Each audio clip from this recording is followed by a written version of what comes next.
আর কিছুক্ষণের মধ্যে আমরা কর্ণফুলী টানেলের মধ্যে দিয়ে পার হব। খুবই সুন্দর একটি জায়গা, পতেঙ্গা এলাকায় কর্ণফুলী টানেল। এই তো আর একটু সামনে, এই যে আমরা এখন টানেলের মধ্যে দিয়ে যাচ্ছি। ওয়াও, এই যে আমরা এখন পার হয়ে আসতেছি, শেষ।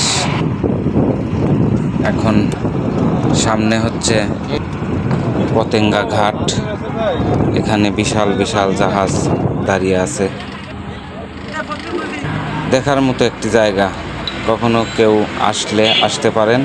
খুবই সুন্দর জায়গা, উপভোগ করার মতো। ভালো থাকবেন।